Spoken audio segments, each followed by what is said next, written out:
Hello and welcome to the Voice of Intuition podcast. My name is Susan Jane and I believe that trusting your intuition is the best way to live your life with meaning and purpose. Each week you will hear about how you can connect, develop and trust your intuition through the wonderful array of guests we have on the show and my own personal experiences. Join me to understand how your intuition can guide you towards a life full of meaning and loving purpose.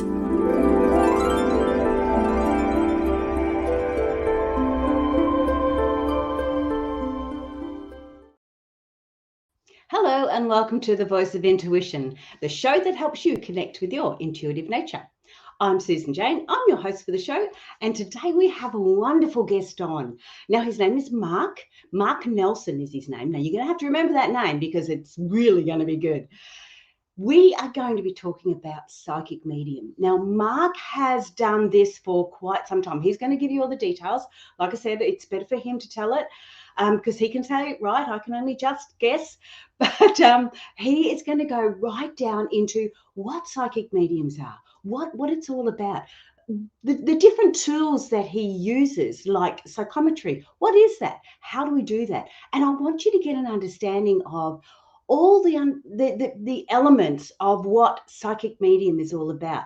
Because when we have this understanding, when you do go to pay someone to do a reading for you, you have an understanding of what you want to get out of it. Because we need to be mindful of that. It's too easy to hand over money and not get what we want out of it. So with this, you're going to get a lot of learning, a lot of understanding, and Mark is going to be there to stand by you to make sure you get the best out of what you need to do.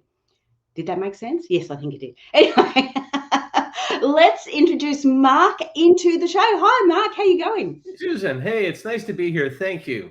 It's great. And I just love where you go with the show. I appreciate it. It's just so exciting. So I hope I can be of help to the people who are listening to your podcast. Oh, you will be. Don't worry. I'm going to make sure. You're going to make sure. Uh-oh. Okay. Yeah. I'll be good. I promise. They're the rules. So Mark, it's lovely to connect with you. Thank you for being on the show. That's one of the main things too, because it's lovely that you can share your knowledge and your understanding. You have an amazing background with this, and I want the people to get a bit more of an understanding of who you are and how you got to where you are now. So would you like to share a little bit of your story, please? Sure. Well, I go by Mark Christopher Nelson because there's so many Mark Nelsons out there. I mean, there you throw a rock out a window and you will hit someone named Mark Nelson. So I go Mark Christopher Nelson. And I have I read for people around the world, basically. I have clients from Australia to the UK to Eastern Europe to Mexico. China, Asia. I've been really blessed by that. But it didn't start out there at all. In fact, I didn't know I was psychic for my early years, but I learned about my psychic ability through a tragedy. When I was 11 years old, my father was killed in a holdup, and he went to work one day. He didn't come home, and then we tried to cope with it as best as we could. We didn't really have a great system for it. There were no counselors around for the most part. It was just family trying to sort it out, get through this shocking development. And also, too, I've come to recognize that losing someone suddenly is very different from losing them over time. You get a chance to be prepared. We weren't prepared. We didn't know what was coming. But anyway, a month after my father's funeral, I'm 11 years old. I'm trying to act as if everything is normal because I don't know what else to do. And I start raking leaves, and because it was fall where we were. And I look up and I see my father standing in the driveway, and he looks solid. I wasn't trying to examine him for the greatest details, but he looked solid. He looked real. And all of a sudden, all I could think of was, I'm losing my mind. I have no point of reference for this. I don't understand how to deal with it. And he's smiling, and I hear him say, I'm okay. I'm okay. And then you will be too. And then he just smiled and disappeared. And I had to remind myself to breathe. So, and then I saw him again at my school another time. I'm trying to pay attention in class, and everyone thought I was this daydreamy kid. That's how they described me. Well, I look over and to the side of my out the window, and I see my father again. I'm just, okay, Dad, I don't know if you're here, why you're here. I don't know how to handle this. Please go away. And so he did for a couple of decades. Flash forward, I have a career where I work as a writer. My wife and I bought a house. We have a little girl, and I'm just thinking to myself, I wish my dad could have met my wife, Barbara. And then I hear this voice in my head say, I have. And so all I can think of is, okay, so this is the onset of schizophrenia. I mean, I really, what do I know? This is what schizophrenia looks like. Great, this is great. I'm firsthand experiencing it. Then I gather myself and I say, if you really are dead, tell me something I don't know. And this voice says, your brother Glenn is surrounded by green ivy and white walls. To me, that sounds like, spy talk. It's like the moon is green and over Belgium. I mean, I don't know. But my brother Glenn actually lived on the other side of the country from me at the time, and he was near my mom. So I called up mom and I said, I had a dream about Glenn being surrounded by green ivy and white walls. Does that make any sense? She goes, that's so funny. He just got a job at a place called the Green Ivy. And in fact, it's a floral shop, and it has white walls and green ivy, and basically as you described. So my thought is, okay, I heard that voice. I know I heard it. Why did I hear it? How did I hear it? And so I took another walk. And that's really when I heard this. I was out taking a walk, kind of collecting myself. And so I think it was kind of I didn't realize it, but I was slipping into a meditative state. And so in walking, and it was quiet. So I basically said, if Dad, you're there, can you speak to me again and give me other information?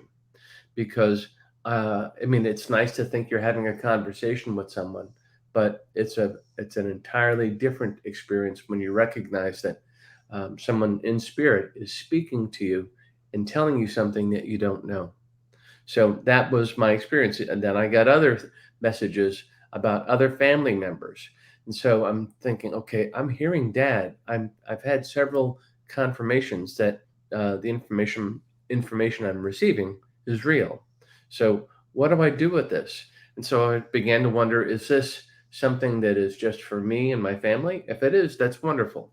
Or is this something else? There's something else to it.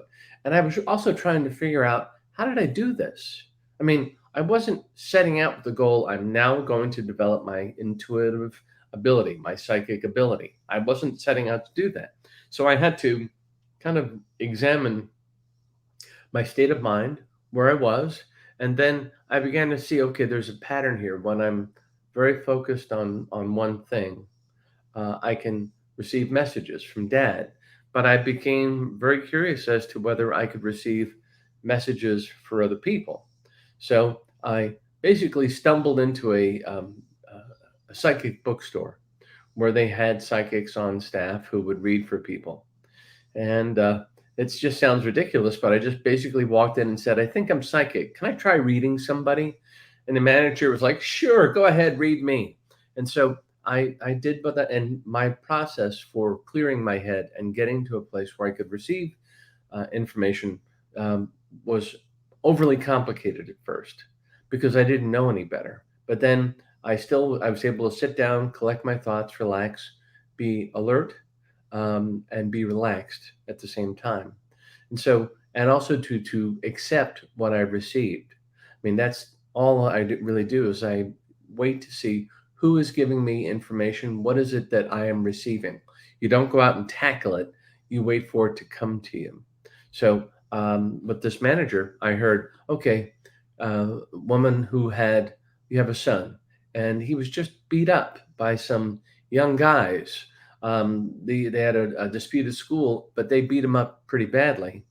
And now your father is staying at home with him to basically help him while you're working. And she goes, that's exactly right. Would you like to read for us? And I was just like, oh, sure. Oh my gosh. Okay. I'm the accidental psychic medium. And I didn't know psychic or medium. I mean, I can tell you what that really means. But so she scheduled me for a few hours, and then so the nerves I had about sitting down for the first time, and having a client that I didn't know sit down and talk to me. And the thing that got me through it was, okay, I'm going to be relaxed. I'm going to be clear. And I also still do to this day something.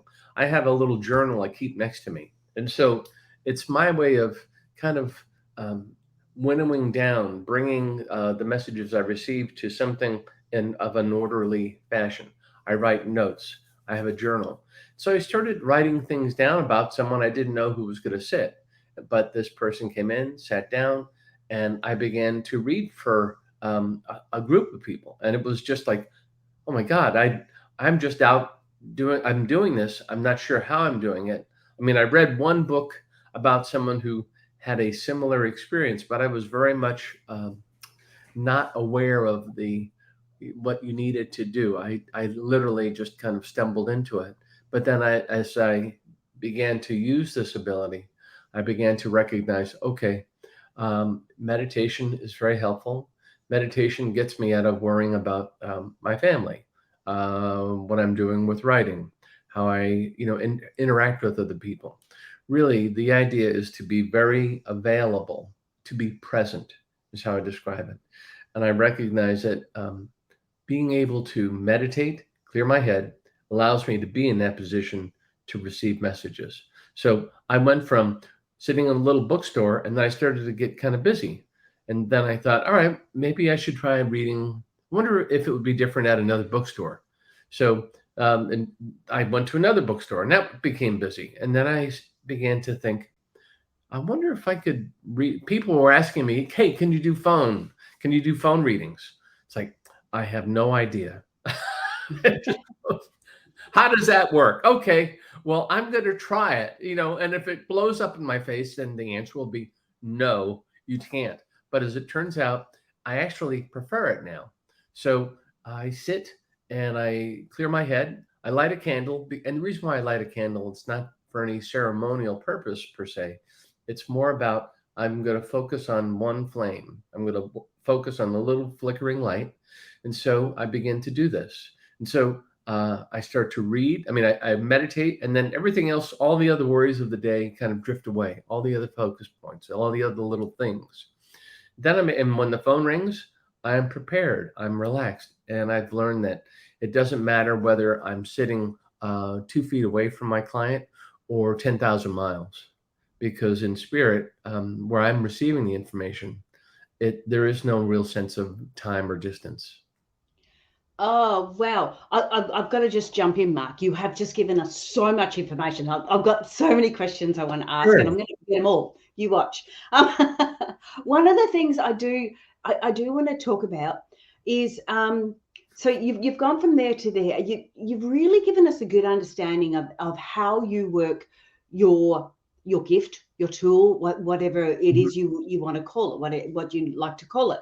Now, when you're saying you're hearing messages, because that's what you first did, you saw your father and you were hearing messages. Mm-hmm. Can you just elaborate? Like you said, when you saw them, they were very, very solid. You saw him as very solid.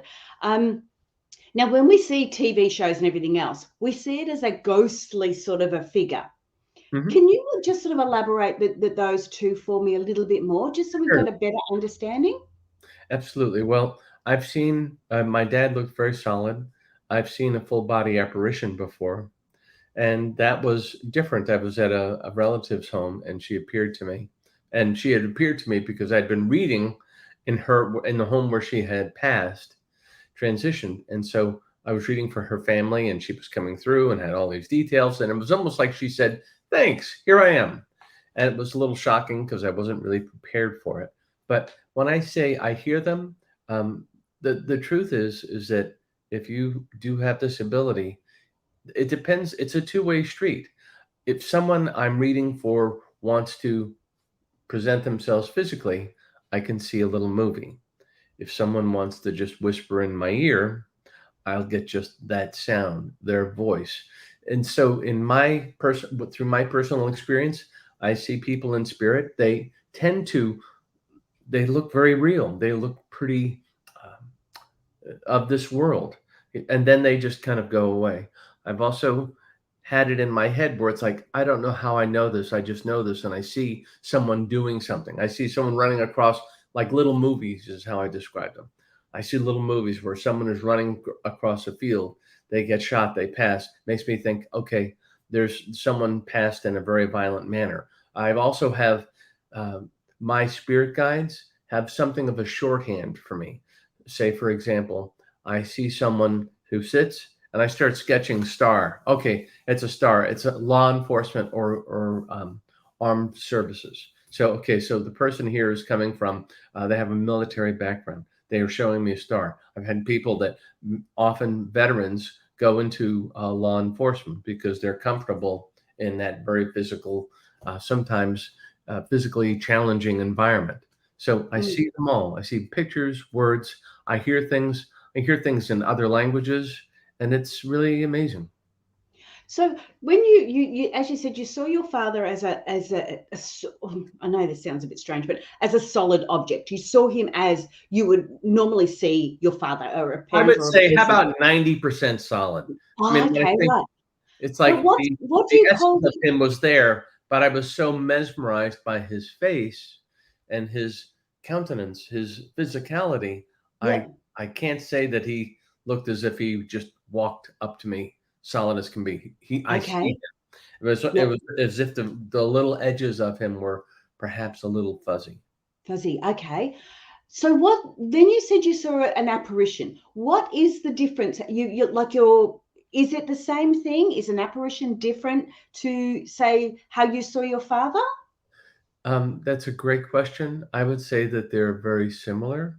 Mm-hmm. The lady I saw, my wife got up in the middle of the night. Our daughter was crying in the other room. She gets up and walks away, says, I'll get her. I'll take care of her. Okay. And so I'm sitting up in bed. I know my wife, Barb, will be back in 2 minutes. So I sit up and I look down and then I look up and there's an older woman in a little nightie and she's smiling at me and she's standing there and I'm looking at her going, hello, who are you? I mean, I was not in reading mode. I wasn't in medium mode. And Yeah. again, she just looked at me and disappeared. And it was as if I got an electric shock.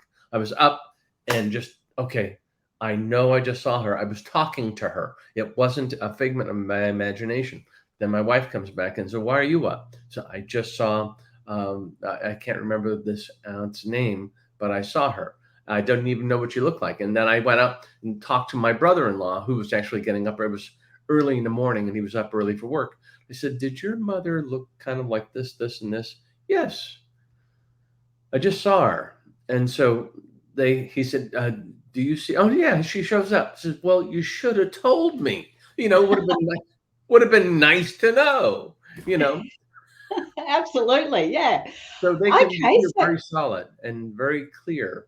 very Not clear. Yeah. They can Yeah. also look like um, you'll get an outline.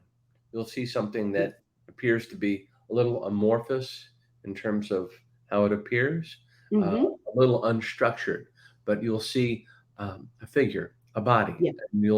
and it hits you. There's someone there. Now, with a lot of that, Mark, there is a lot of fear associated with that. Did you feel when you saw your father, when you saw this lady, was there a fear in it, or were you okay with that? It was surprise. Yeah. I didn't feel threatened. It just, this was completely out of my normal experience. I wasn't ready for this in the middle of the night. I wasn't ready for it when I was a little kid. Now, when I see them, I'm just like, oh, there he is. Okay, Yeah. I got you.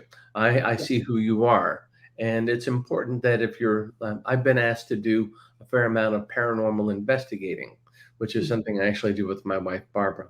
People recognize that I could hear and see things, and they wanted to know, did it translate to a home where, say, there was some spiritual activity? So, in fact, it very much does. And when you see someone, it's okay to say, okay, I see you.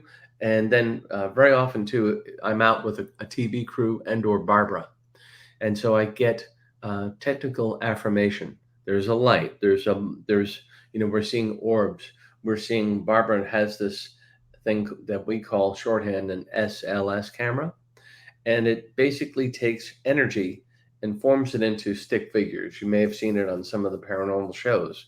But when I say there's someone there right in this place, point the camera there, and then it shows they point the camera there, and there's someone who appears to be a stick figure person.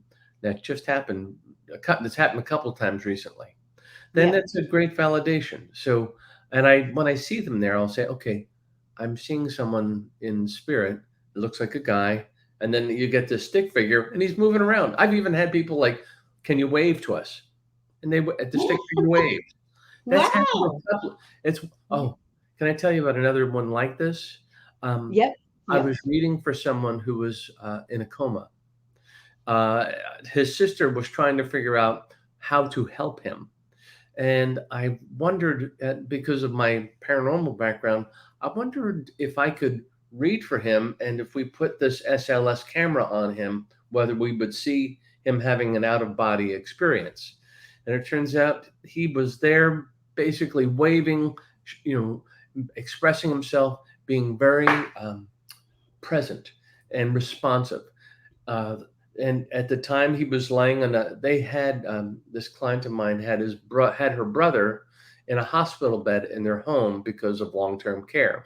This woman, my client, also had her little boy there and a father there, and so I had a crewman because Barbara was with me. I didn't have the SLS camera; she wasn't there to do it, so we used an SLS camera from the crew that I was working with.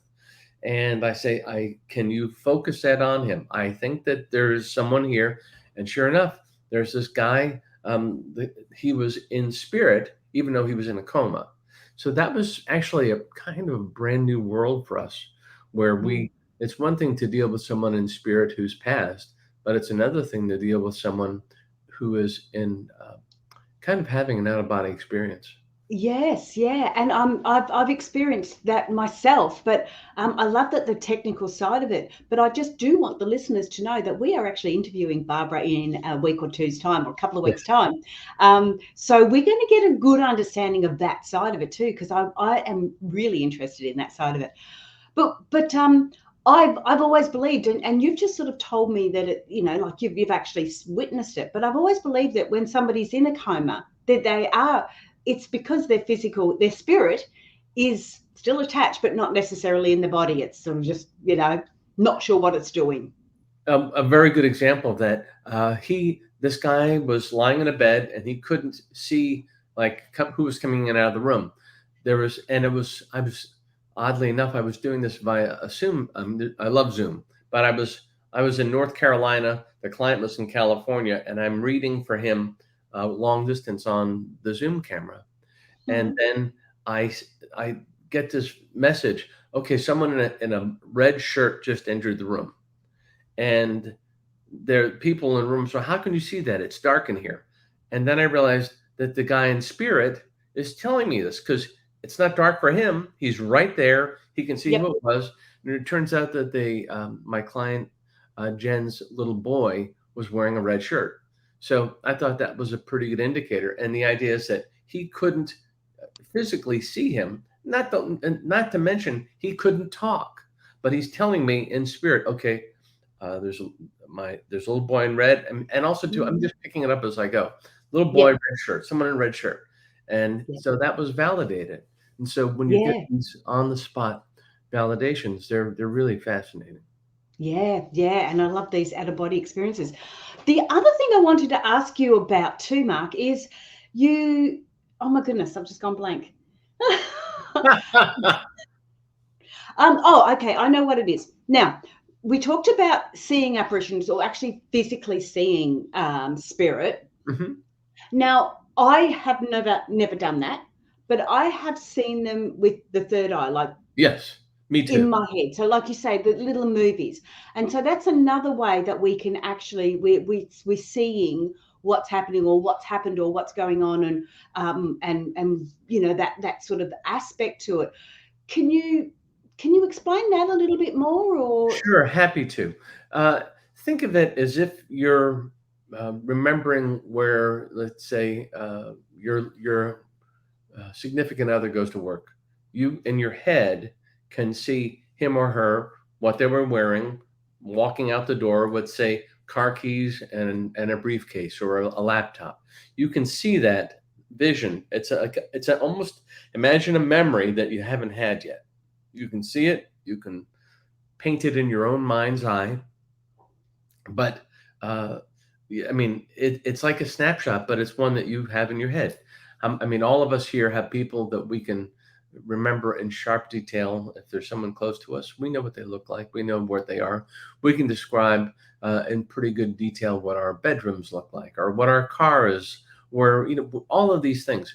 It's like that. It goes beyond, okay, I'm taking a picture. It's almost like a state of already knowing, and you're not sure how you know it. You just know it. Yeah, yeah. I don't know if this is how you've seen it. This is how I've seen it sometimes too. Is that I just get like you say, a snapshot. So it's just a picture, and it's like, well, what does that mean? And Mhm. I know that, like you say, when you meditate and then you sit in it and you sort of get an understanding, then you can actually go, okay, well, there's a picture. Let's zoom in on that area. What does that person look like? Where is the environment? And you can actually zoom in, and it's like you had a photo and you're actually zooming in to a Mhm. photo and seeing what's going on. Is that sort of one way of you how you do it? Yes, very Yeah, much so. I will. The other thing too is that I don't always understand what I'm getting.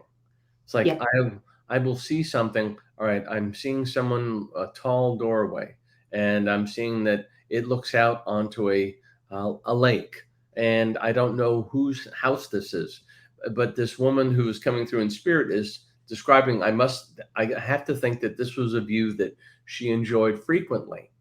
Yes. Oh, yesterday, a client. Um, I had this visual of a little white pumpkin, and one of her best friends, this client from yesterday, had a had a friend who grew pumpkins. But even more to the point, she was up in her closet and a white pumpkin, and I was saying not just pumpkins, white pumpkins. A yeah. white pumpkin fell out of the closet. It was a decoration, and that, like, she almost caught it. So to me, that's a, if I'm finding out or seeing things that only happened to you by yourself yesterday, and it reminded you of your friend, and your friend is showing me this, it means two things. Your friend is with you, even when you're not aware of it, and she's perhaps in your home. I mean, she's standing next to you. I don't know if she was next to you when it happened, or she can just get into your thoughts and think about how you thought it was funny that you found this white pumpkin when you were thinking of her. Yes, yes. Oh, I love that. Okay, so we've talked about that side of it. I want to get a little bit more of an understanding about the hearing side of it Yeah. too, because I know, like, okay, so when we have these visions, like you say, rather than actually the seeing, but the vision in our head, sometimes we sort of think, well, like you said, oh, I'm going crazy. But also when you're doing the hearing, when you're starting to hear, and one of the things that really resonated with me when I was hearing is the fact that you're hearing things. You can hear, like with my sister, when my sister passed, a few years later on, I could hear her voice Sure. very, very clearly. There was no doubt it was anyone else or anything else. It wasn't my imagination. It was definitely her voice because you could hear it differently. Mhm. Can you go a little bit deeper with that for us? Sure. Well, there's something. I mean, when we are quiet, I've learned to discern the difference between my voice and the voice of someone who is speaking to me that maybe is in spirit. Their voice, it can. I almost feel like, okay, I'm in the groove. I'm where I'm supposed to be. I'm getting the messages now, and I know that this isn't something. I'll hear it with an accent. I'll hear it sounding a little bit different than my intonation. I've actually received messages in another language that I had to phonetically explain to a client. I was reading for a woman who had lost her daughter, and this woman she had an accent that sounded European. I wasn't quite sure what it was. I mean, she was very articulate, had a great speaking voice, but I heard something else there. And we were wrapping up, and I kept hearing this odd word. I wish I could tell you what it was, but I said, does this word mean anything to you? And I very phonetically said, blah, blah, blah. And so she goes, you just said Christmas tree in Russian. And it's like, Mm. really? And then I realized, oh, your daughter passed right before Christmas. She's telling me that you haven't put up a Christmas tree since she passed. She's very adamant that she wants you to put up the Christmas tree. She wants you to start enjoying the holiday season again, and to know that she's with you to enjoy it. So that just made my hair stand up a little bit. It still does when I think about, I have no business speaking Russian. I don't know how to speak Russian, but she helped me. And the idea that it was this young woman and her mother both spoke Russian and English. So the idea that this was a language that they were familiar with. I've also had it where I was, can we talk a little bit about electronic voice phenomena? Oh, yes. Okay. We certainly can, yes. Okay. Well, that's another area where it's like you think you're hearing something, and you can. The idea is that you ask a question. Let's say you're in a place where you think that someone in spirit might be there. Ask them a question, but when you do it, have a recorder on, and then give someone the opportunity to respond. So let's say you have a recorder on your phone, or you have a little digital recorder. If you speak to someone and say, I would like to know, is someone here? And then be quiet and give them a chance to respond. And it's happened on countless occasions where we get a voice because they are, and you explain to them. Also, it's interesting that someone who may have died 200 years ago may not be familiar with what a digital recorder is. So just be conscious and say, look, you may not be familiar with this, but if you speak next to this little device in my hand, we can get a recording of your voice. More contemporary people are going to know what it is. So you just take the position that I'm dealing with a conscious being. Conscious being, depending on when they were alive, might have a great understanding of what digital recording is, or they may not. They might not.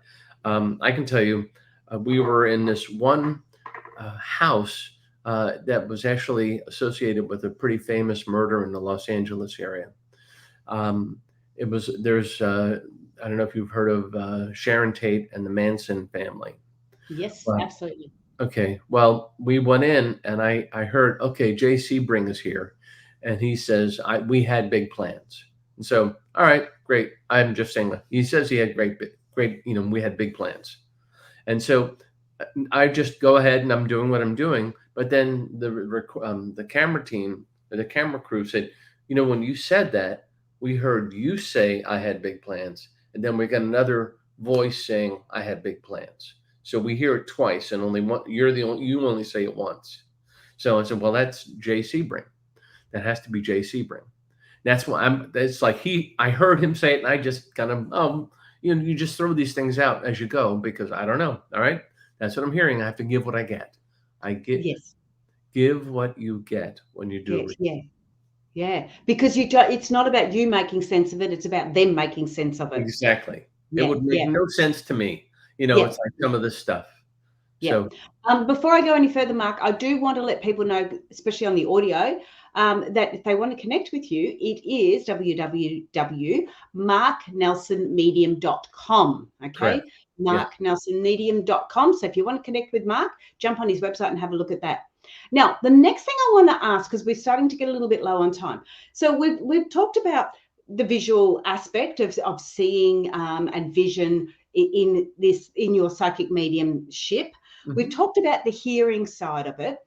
What I really want to go into now is the preparing yourself for it. You talked about meditation, and I know a lot of people hoo-ha meditation, but one of the things you did say when you were talking in your introduction was that you went walking.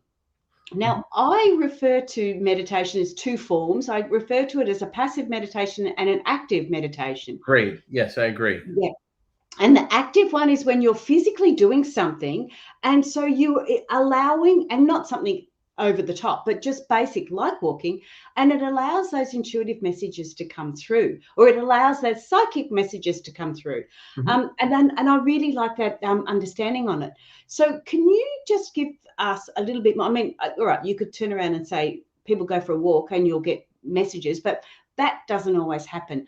No. I know I did quite a few years of passive meditation before I could do the active one Uh-huh. well, for want of another word. But you were talking about you have a 7-minute meditation. What was it? 7-minute? Take a 7-minute vacation. That's it. 7-minute vacation. Can you go through that a little bit with us? Sure. Well, we all have moments where we have kind of a uneasy feeling about something is wrong. I cannot put a finger on it. Kind of undescribed anxiety about something. So what I started to do is that I wanted to meditate to see if I could determine what was bothering me, what was getting on my nerves. So, but I've also said, back to the point of the 7 minutes, is that a lot of people I speak to say, I can't meditate. My head's like a ping pong ball. I'm all over the place. I can't focus for any time at all. They all think you have to go up on a mountaintop or sit in a room with 1,000 candles. No, keep No. it simple. Keep it short. Do what you can. It's almost like I'm going to a gym and there's no way I can do this. I can do this. Okay, I can do this. That analogy applies to meditation. So if you tell me you can't meditate for more than a minute, well, try meditating for a minute. And what that means is to be in a relaxed but alert state when you're letting your mind be clear. And so, okay, you did it for 1 minute. Can you try 2 minutes? It becomes something that you build on. And so I use the 7-minute analogy. It's like if I can just get a few minutes, I can usually determine what my unspecified anxiety is about, or if there's a message I need to receive. Excuse me. Oh, bless you. Oh boy, that's a good one. And so that's what I would ask people to try. If you can't, Mhm. people, oh, I can't meditate. I can't get into this. I can't do. Stop at the I can'ts. Uh, Yes. try I can. How about I can do it for 30 seconds? And then you get comfortable and you build yourself up. And then once you're able to do this for a few minutes, 7 minutes, you can, it's also too, it's not something you have to do. It's a vacation from everything that you're already doing. It's like, Mm. I need a little break. I need a little time to catch my breath, to be present, to let go of my fears and worries. So Mm. when you do this for, say, a few minutes, you're actually giving yourself a little gift. And in that time, you can see if there's a message for you. It may be simply a time to clear and feel at ease. And both of those are good. By the way, you mentioned briefly about two different kinds of meditation. I Yeah. usually start with, I have to just clear my head and see and to be present and to be clear. But then I start to receive messages. And so it's a 1-2. And so I think that people who want to get to a point where they're working with their intuition should first try to find that clarity. It's almost like I'm leaving a door open so that I can receive a message in. So Mm. once you do that and you create this a channel, a window, an open door in your mind, then you can receive a message. In fact, I get into more guided meditations like, okay, I've been here. Now I want to connect with someone and see if someone is available to speak with me. And through this little open channel that I've created, I then be patient and I wait for someone to come to me with, say, an answer, a presence, or whatever it might be. Mm. Oh, yeah, I like that. I must admit, I started off with guided meditations first to sort of help me sit and be present. You had something to focus on. You could listen to the guided meditation, Mhm. but after a while, it was like, oh, it was just too noisy, too busy, Yeah, and I know. I Yeah. just needed my own space. Mhm. And the funny thing is, as you say, what I love that terminology of the vacation, because I can remember there was a time there when I'd go, okay, I went to 15 minutes, then I went to half an hour, like 20 minutes, half an hour, got to half an hour. And I remember there was a time there where I've gone, I would sit for an hour and a half and think, I don't want to come back. It was like a vacation. Oh, It it's was like a wonderful. holiday. It's relaxing. You let Yeah. go of the things that stress you out. Yeah, and when you do get these messages, it's like, oh, well, that was cool. But I wasn't getting, I wasn't getting messages for other people so much as I was getting messages for myself, and Sure. it was really really enjoyable. And then again, I went into more of the active meditation, and I could bring in messages for other people. Mhm. But it's I guess what I wanted to say with it, you are looking at 7 minutes. If you can't give yourself 7 minutes, Mhm. and like you said, if it's only a minute to start with, I always focus on making it a habit rather Yes. than worrying Yes. about the time frame. The Yeah. other thing too with the 7 minutes is that I think to your earlier point that we're all busy. We've Yeah. got jobs, we've got work, we've got loved ones. We're trying to juggle a lot of things. If you can give yourself the gift of 7 quiet minutes, the vacation, then I think that you can do a lot with it. And then from that place, perhaps you can get to 15 minutes, 20 minutes, whatever you Mm. can benefit from, whatever you need. Yeah. So think of it that way. Yeah. I love it. And think of it as a vacation. Give your head some space. Oh, Oh my please. goodness. It's so Yeah. wonderful. I know. And when people do say it's hard to do, yes, it is hard to do. But so is climbing mountains, so is working on internet, so is there's Yeah. lots of things that are hard to do, but they're so beneficial for us. So yeah, Yeah. I mean, and just real quickly, the exercise analogy. I've run a couple of half marathons, and I was asthmatic growing up. I'm still, deal with it a little bit. But Barbara, my wife, said, just come with me a little bit. And so you build yourself up to it to where, you know, um, I can all of a sudden 2 minute meditation is easy. And then 15, 7, wherever you feel comfortable, then you can get there. yeah, you just got to start. Yes. Yeah, yeah, cool. So Mark, we are running out of time. Is there any last? Oh, hang on, before you go, remember marknelsonmedium.com. Jump on the Yes. website. Um, Yes. any other any lasting messages you want to leave? Well, consciousness survives the body.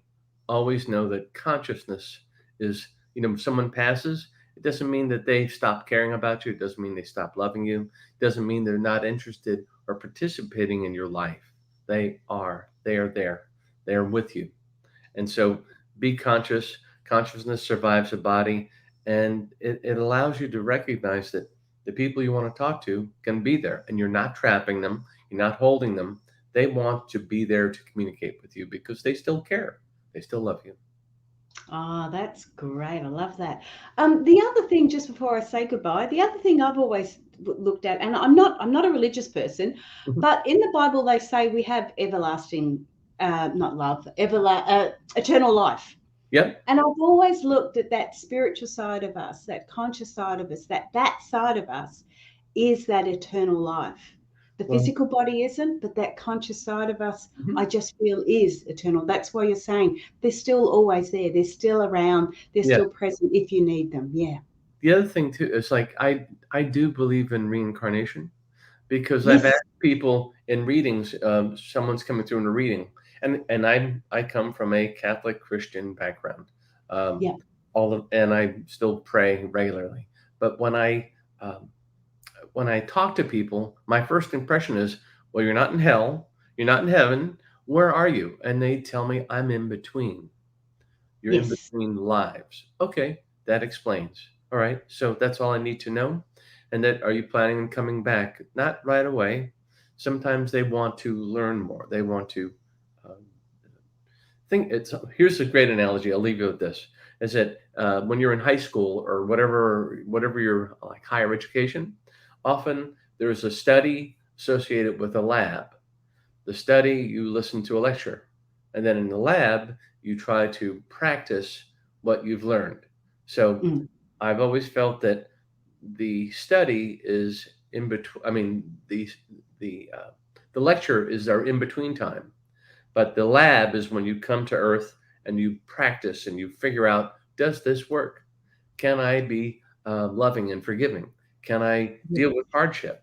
All of that. And so it's this learning versus lecture, hands-on versus the other. Yeah, that's exactly how I look at it. That is so that's the theory, and then they've actually got to put it into practice. We can learn how to ride a bike, we can read all about it, or how to swim, read all about it, and get all that understanding. But until we actually do it, you really don't know how to swim. You really don't know how to ride a bike. No. Yeah. And so Yeah. that's what we learn. That's what we do. I love it. But we do have to go. Thank you so much for being on the show, Mark. It's been really good. I look forward to seeing Barbara next week or the next couple of weeks. Well, Susan, this has been fun. I hope I feel like I'm just getting started talking with you. I know. We didn't get into psychometry this time, so maybe next time. Oh, we forgot. Yeah, didn't get into psychometry. Might have to book you in again, because I'd love that understanding of it too. Well, I'm having fun, so let's try again. All right. Okay, cool. Well, stay there and I'll do the goodbyes. Hang on, I'll have to move that. Hey guys, that was fantastic. Jump on Mark's website. So Mark Nelson, he is going under Mark Christopher Nelson, but at the moment it's marknelsonmedium.com. You'll be able to find it on there. Thank you so much for being on the show. Share, subscribe, like.